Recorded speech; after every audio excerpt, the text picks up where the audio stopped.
Bueno, lo que vamos a desarrollar a lo largo de todos estos videos que vamos a ir publicando es el programa de la materia Costos para la Gestión. En este video en particular vamos a desarrollar lo que sería la unidad 1. Entonces, acá nos dan los datos generales de la asignatura, que es modalidad teórico-práctica, y las asignaturas correlativas son producción y sistema de información contable de apoyos a las operaciones. El programa analítico está dividido en dos ejes. Temáticos son 10 unidades, las cuales vamos a desarrollar, y acá llegamos a lo que sería el eje temático 1, que se titula Teoría General del Costo. Entonces, ¿qué es la teoría general del costo? Según Podmoghigne, que es uno de los autores más importantes, es el conjunto de conocimientos que aspira a concentrar los principios y postulados que explican, dan fundamento y respaldo a las técnicas de costeo. Entonces, ¿qué es una técnica de costeo? Es el conjunto de procedimientos que se aplican en la práctica para la determinación de costos, ya sea de un objetivo productivo o de una acción inmediata, mediata, que después lo vamos a ver más a profundidad. Y ahora entramos a lo que serían los interrogantes de por qué es general y por qué es descriptiva. La teoría general del costo se dice que es general porque está constituida e integrada por teorías específicas que atienden determinadas temáticas particulares referidas al costo. En cuanto a ser descriptiva, es descriptiva porque lo que busca es aclarar y dilucidar qué es lo que se hace en la realidad cuando determinamos costos en una organización, y no cómo debería ser idealmente la determinación del costo en un marco y contexto utópico. Siempre se busca llevar todo a la realidad, y justamente la contabilidad encargada de esto es la contabilidad de gestión, que tiene por objetivo representar de la mejor manera la realidad. Entonces, todos los modelos que vamos a aplicar siempre van a ser los más representativos de la realidad que nosotros estemos observando. Y entonces, después de esta breve introducción, lo que podemos hacer es confirmar o afirmar que la teoría general del costo es un modelo de observación de lo que hacemos cuando determinamos costos en la práctica, que busca dilucidar y entender el fenómeno de costo desde la economía de la producción. Se encuentra sentada entonces en tres pilares básicos. Primero, la gestión, que es el marco de la realidad donde se plantea este problema de la determinación de los costos. Por el otro lado tenemos los sistemas de información, que son una herramienta que nos van a brindar información. Y el problema que hay en muchas organizaciones es que a estos sistemas de información hay que hacerles una adaptación, porque en casi todas las empresas están orientados pura y exclusivamente a la contabilidad transaccional o la contabilidad patrimonial, que busca elaborar informes externos. En cambio, en la contabilidad de gestión necesitamos información interna que esté alineada con los intereses de los directivos de la empresa. Y por último tenemos la economía, que este principio lo que busca es que el costo de generar una información sea menor que el beneficio que tiene esta información para el usuario. Entonces siempre se va a enmarcar en estos tres principales pilares la teoría general del costo. Ahora pasamos a lo que sería la unidad 1, que es marco de referencia y conceptual del costo. Entonces, en el primer punto nos pide el concepto económico de producción. La producción es la actividad económica que tiene por objeto aumentar la capacidad de los bienes para satisfacer necesidades. Es decir, que lo que busca es crear utilidad. ¿Qué significa aumentar la capacidad de los bienes? Esto quiere decir que la suma individual de los factores que entran al proceso productivo tienen una utilidad para el usuario cliente, una capacidad de satisfacer necesidades y un valor económico que es menor al del objetivo productivo. Es decir, la suma individual de los factores es menos que el todo. Entonces, por eso es que se dice que crea utilidad. Bueno, en cuanto al proceso de producción y los elementos constitutivos del mismo, lo que podemos decir es que es un sistema de acciones dinámicamente interrelacionadas, orientadas a la transformación de las entradas que tiene el proceso productivo, que serían los factores, en salidas, que serían los productos o servicios, con el objetivo primario siempre de incrementar la utilidad, siendo los elementos constitutivos de tal proceso los factores productivos, las acciones y los resultados.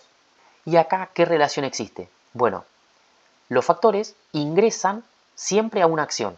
Las acciones se dividen en inmediatas y mediatas, dependiendo de la cercanía que tenga con el producto. Es decir, las acciones inmediatas son las acciones que directamente transforman el objetivo productivo.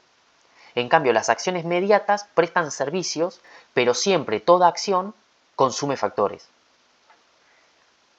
Y las acciones productivas lo que generan son resultados productivos, tanto sea un bien o un servicio. Esa es la relación que hay entre esos tres conceptos. Luego tenemos los tipos de transformaciones y los mapas de los distintos procesos productivos. Entonces, los procesos de producción pueden tener distintas características que conlleva a ser clasificados acorde a estas cualidades propias de cada uno. Entonces, de todas las clasificaciones que existen, nosotros vamos a mencionar las que son más importantes para esta materia. Entonces, la primera es según el tipo de transformación que intentan. Entonces, hay procesos productivos que generan la transformación técnica. La transformación técnica significa una transformación física de los factores productivos en un objetivo productivo. Entonces, esto es propio de la actividad industrial. En cambio, cuando hacen transformaciones de modo, está más relacionado con la actividad comercial, que esto es el fraccionamiento, por ejemplo, y lo único que estamos cambiando es modificar la forma en la que nosotros lo vamos a presentar. Entonces, por ejemplo, tenemos yerbas de 1 kilo, de 3 kilos, de medio kilo, de 1/4. Eso sería una transformación de modo. Luego tenemos el proceso productivo de transformación de lugar. Esto habla de la actividad de transporte.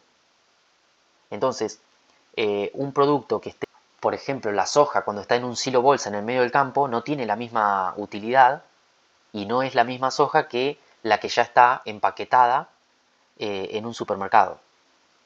Entonces ahí ya hubo una transformación de modo porque ya está fraccionada y hubo también una transformación de lugar porque ya no está en el medio del campo donde es inaccesible para la gente, sino que ya está en el mercado. Y luego tenemos la transformación de tiempo, que esto es el tema de almacenamiento. Los productos cuando son tangibles es posible almacenarlos. En cambio, los servicios no es posible almacenarlos. Luego, la otra clasificación sería según la modalidad del proceso productivo. Y acá entran las dos producciones generales, que sería la producción simple y la producción múltiple.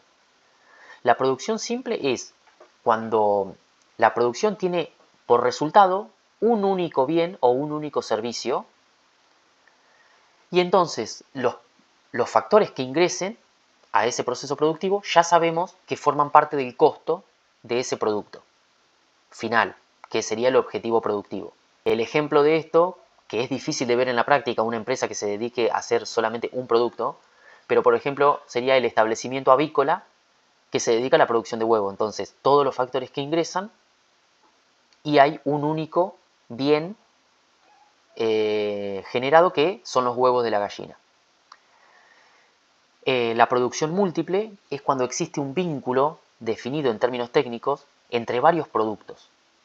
Entonces, decimos que estos son interdependientes o que nos encontramos en una producción múltiple. Entonces, la producción múltiple puede ser alternativa o conjunta o conexa. Entonces, la producción, ¿cuándo va a ser múltiple alternativa? Es cuando nosotros tenemos un proceso productivo donde se puede elegir que produzco primero un producto y después el otro. En cambio, en la producción múltiple conexa, es imposible realizar un producto sin obtener al mismo tiempo otro producto o varios productos. Es decir, yo no puedo elegir el mix de producción. Estoy obligado a producir eso porque si produzco unos, automáticamente se produce el otro. O varios.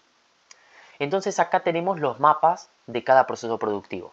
En el proceso de transformación simple, como dijimos, entran los factores de producción a ser consumidos por cada una de las acciones y sale como resultado un único producto. En la transformación múltiple alternativa tenemos que los factores ingresan a ser consumidos por las acciones y se genera un producto o el otro. Y este es el ejemplo de una panadería. Entran los factores y yo puedo elegir si producir pan o producir medialunas. Entonces, acá produzco A o produzco B. No al mismo tiempo se producen los dos. Yo puedo elegir. Y bueno, y la producción conexa, esto no existe, no se puede, no puedo optar por producir uno y otro, sino que si produzco este, también produzco B. Entonces ahí se produce el problema de que hay ciertos factores que no se pueden identificar de forma precisa, específica, con el objetivo productivo. Y el problema es que ciertos factores no se van a poder vincular de manera precisa, inmediata y específica con el objetivo productivo. Y luego tenemos otra clasificación que es según la disposición que haya de las acciones inmediatas en el proceso productivo. Entonces nosotros tenemos el proceso de flujo en línea o el proceso de flujo intermitente. En cuanto al flujo de línea, lo que tenemos es que el proceso productivo, los factores ingresan a una acción, luego esta acción genera un resultado que pasa a la siguiente y se incorporan otros factores, y así sucesivamente hasta llegar al producto final. Y este es el ejemplo claro también de una panadería. En la primera acción nosotros vamos a tener, por ejemplo, amasado. Entonces ingresa la harina, el agua, sal, lo que sea, y esto generan los pastones, que luego en la acción 2, que sería la acción de corte y moldeado, van a ser con ese pastón los distintos panes para fabricar. Y luego en la tercera acción vamos a tener la acción de horneado, donde se van a hornear esas piezas crudas y se produce el pan ya horneado, listo para vender. Y las mismas etapas va a tener para producir las medialunas. Entonces primero se van a hacer el pastón de medialunas, que a diferencia del otro va a tener manteca y algunos otros ingredientes, y se van a generar los pastones de medialuna. Esos pastones pasan a la acción de corte y moldeado, y el objetivo productivo de esta acción va a ser el producto intermedio de las piezas crudas de medialuna. Y luego, cuando son horneadas, ya son las medialunas horneadas listas para vender. En cambio, en el proceso intermitente, lo que tenemos acá es un ejemplo de, puede ser una carpintería, una herrería, donde se trabaja por pedido generalmente. Entonces, en una carpintería que se trabaje por pedido, no por cosas estándares, lo que vamos a tener es que el flujo de la línea va a depender de cada orden de producción. Entonces, por ejemplo, si yo soy una carpintería que me dedico a hacer sillas de madera o mesas de madera, bueno, van a pasar por la etapa de corte, luego por la etapa de cepillado, por la etapa de ensamblaje y por la etapa de pintura. En cambio, si en un momento me piden mesas y sillas de melamina, la melamina no es necesario que yo la lije, no es necesario que la cepille y tampoco es necesario que yo la pinte. Entonces solamente va a pasar por el área de corte y ensamblaje y nada más. En cuanto al concepto económico del costo y sus componentes, ya sería el punto 4. Entonces, el costo, desde el punto de vista económico, es toda vinculación coherente entre un objetivo productivo y los factores considerados necesarios para lograrlo. Entonces, toda vinculación coherente significa que hay relaciones de productividad físicas de cuánto tengo que poner de factor para obtener una unidad del producto terminado. Entonces, coherente va a ser siempre y cuando se respete cierta lógica en la determinación de estas relaciones de productividad. Y en cuanto a ser considerado necesario, acá entra el hecho de la subjetividad y la relatividad del concepto de costos. Porque lo que es necesario para mí puede que no sea para vos, y además, si yo aplico distintas técnicas de costeo, voy a obtener distintos costos. Entonces, por eso se dice que el costo es un concepto relativo, y además hay un costo para cada finalidad. Entonces, nosotros tenemos que entender que el costo tiene que ser conforme y determinado según cierta finalidad. Si cambia esa finalidad, lo que nos va a cambiar son las valoraciones que nosotros tenemos que tomar sobre los componentes físicos y monetarios y sobre qué factores vamos a considerar necesarios para cada determinación de costos. Entonces, bueno, acá tenemos que el costo en sí son relaciones de productividad física, por eso es un fenómeno físico antes que monetario. Nosotros usamos lo monetario porque es lo que nos permite homogeneizar los diversos elementos en la producción. Y entonces tenemos el componente físico, que es la cantidad de factor considerada necesaria para obtener el objetivo productivo. Y después el componente monetario sería el precio o valor considerado necesario para disponer de una unidad de factor. Acá tenemos la ecuación general del costo, que sería, cuando hablamos de Q, estamos hablando del componente físico, y cuando hablamos del precio, del componente monetario. Entonces acá tenemos el costo de la harina, va a ser la cantidad de harina que está determinada por la relación de productividad por kilo de pan, o sea, la cantidad de harina por kilo de pan, esa sería la relación de productividad, por el precio de la harina. Entonces, pasándolo al componente monetario, lo que tenemos son 750 kilogramos de harina por kilo de pan por los 600 pesos, que es el precio del kilo de harina. Entonces, el costo nos da 450. En cuanto a la necesidad de los factores, hay dos visiones para esta determinación. Tenemos la necesariedad cuantitativa y la cualitativa. La necesidad cualitativa está referida y se enfoca en la cualidad que debe tener el factor para ser considerado necesario para el proceso productivo y para la determinación del costo. En cuanto a la necesariedad cuantitativa, está referida a la cantidad de factor que vamos a considerar nosotros de empleo necesario para obtener ese objetivo productivo. Bueno, y acá llegamos a lo que sería la coherencia del vínculo entre los factores y los productos, que es lo que mencionamos anteriormente cuando estuvimos hablando del concepto de costos desde el punto de vista económico. Entonces, el concepto de coherencia del vínculo hace referencia al fundamento lógico que da sustento y consistencia a las vinculaciones que nosotros determinamos entre los factores y los objetivos. Y esto es el tema de determinar bien, lo más exacto posible, las relaciones de productividades que hay entre los factores que vamos a utilizar y los objetivos que vamos a generar con el proceso productivo. Y ahí entra el tema de las relaciones causales y las relaciones funcionales. Bueno, y por último lo que tenemos que ver es el mapa de un proceso productivo. Y entonces acá tenemos el caso de la panadería, que después se va a ver en la práctica con el ejemplo del caserito. Por un lado tenemos los factores que van a ingresar a cada acción, y luego tenemos en verde las acciones inmediatas, que son las acciones que modifican directamente el objetivo productivo. Se llaman inmediatas porque están cercanas al producto y lo modifican directamente. Entonces nosotros tenemos que entran ciertos ingredientes al área de amasado, transforman los factores en un pastón, tanto de pan francés como de medialunas, y estos son los objetivos productivos de esta acción y son los bienes intermedios generados internamente. Entonces todos estos globitos que tenemos acá son productos intermedios generados internamente, serían factores internos. En cambio, todos los factores que ingresan, que fueron comprados en el mercado, son factores externos. Entonces acá tenemos que de amasado pasa a corte, de corte pasa a horneado, estas piezas crudas pasan a ser horneadas y ya tenemos el pan y la medialuna elaborada. Y luego la comercialización los vende.